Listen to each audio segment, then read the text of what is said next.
महंत सप्तगिरी जी महाराज हमारे साथ हैं और आप देख सकते हैं बरसों से एक साधना में लीन है और इन्होंने अपना एक पैर जमीन पर और एक हवा में कर रखा है। महाराज श्री कितने साल हो गए? हमको फलारी तो हो गए 13-14 वर्ष और खड़े तो हम आज हमको 12वां दिन हुआ है। कोई ऐसी परंपरा, कोई ऐसा रीति रिवाज की गुरु दीक्षा देता है उसके बाद शिष्य को पैर एक खड़ा ही रखना पड़ता है? हाँ, ये हमारे सिद्ध महापुरुषों यानी गुरु मूर्तियों से चला आया है। हठ योग यानी योग, भजन, संध्या, अपना जब तब उसी पद चिन्हों पे हम भी चल रहे हैं। तो इस महाकुंभ से आपने शुरुआत करी है, इस महाकुंभ से एक पैर पर खड़े रहने की शुरुआत करी है ताकि आप गुरु दीक्षा को पूर्ण कर पाए। हाँ, ऐसा भी है, यानी हम हमारे विश्वास अर्जित करते हैं गुरु मूर्तियों के प्रति। आपके पहले कितने गुरु रहे जिन्होंने एक पैर पर खड़े रहकर पूरा जीवन निकाला?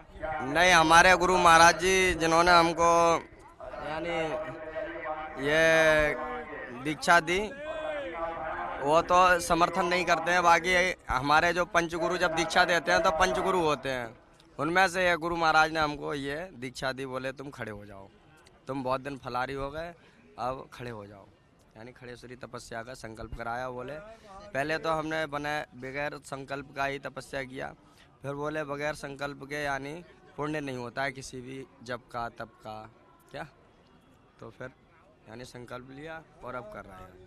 संकल्प लिया ता जिंदगी एक पैर पर ही खड़े रहेंगे। हाँ, ये हरि की इच्छा जब तक शरीर में सामर्थ्य है। देश दुनिया के सारे साधु संत यहाँ महाकुंभ में मौजूद हैं, तो आप पूरी दुनिया को क्या संदेश देना चाहेंगे सनातनियों को?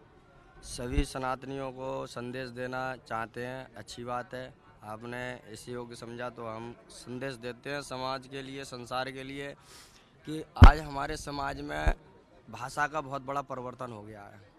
जैसे कि खुले शब्दों में बाबाजी शब्द है, उसको दुनिया बाबा कहती है, बोले बाबा, तो ये शब्द गलत है। क्यों?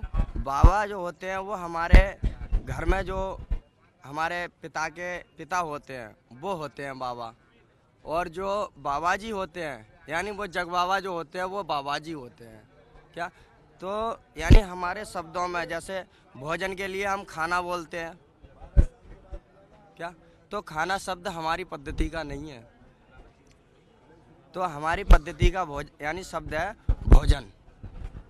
इस प्रकार बहुत से शब्द हैं हमारी समाज के संसार में, जो बहुत सिस्टम बिगड़ गया शब्दों का। तो बाबा ना कह करके बाबा जी कहें और गुरु ना कह करके गुरुजी कहें, और यानी इसी प्रकार अपने शब्दों को यानी जितना आदरणीय और सम्मानीय और यानी इनको हमारे कहते हैं वर्णमाला है शब्दों की, उसको हम यानी एक सिस्टम बनाते हैं तो वो मंत्र भी हो जाता है, श्लोक भी हो जाता है, क्या तो और हम उसको अटूट तरीके से बोलते हैं तो वो शब्द बेकार भी हो जाते हैं, यानी उनका कोई अस्तित्व तो नहीं है संसार में। आप कहना चाहते हैं युवा पीढ़ी को संस्कारवान बनने के साथ ही वर्णमाला का ज्ञान भी आवश्यक? हाँ जी, हाँ जी, बहुत जरूरी है। ठीक है जी, सत्य बात है, बिल्कुल। इधर करो। तो देखिए सत्यगिरी महाराज ने साफ तौर पर कहा है कि महाराज जी हमारे गुरु महाराज जी हैं, श्री सत्यगिरी महाराज जी हमारे गुरु जी हैं, गुरुदेव जी हैं, और हम उनके शिष्य हैं। हमारा नाम है नागा बाबा महंत निर्मलगिरी, और हमारा गुरु स्थान है श्री कैलाशगिरी बाबा श्यामगिरी बाबा की समाधि राम गंगा जी के किनारे पर, आंवला तहसील ग्राम शिवपुरी में, यानी हमारे गुरु महाराज का मठ है, बहुत प्राचीन सिद्ध स्थान है। बाबा जी ने साफ तौर पर कहा है कि बाबा कोई शब्द नहीं है, बाबा जी कहें, आदर सम्मान से कहें, और वर्णमाला के अक्षरों का ज्ञान रहे। युवा पीढ़ी इस ओर ध्यान देगी तो आध्यात्म की ओर बढ़ेगी और चिंतन मनन आवश्यक है। कैमरामैन नरेंद्र के साथ विनोद सिंह चौहान, प्रयागराज।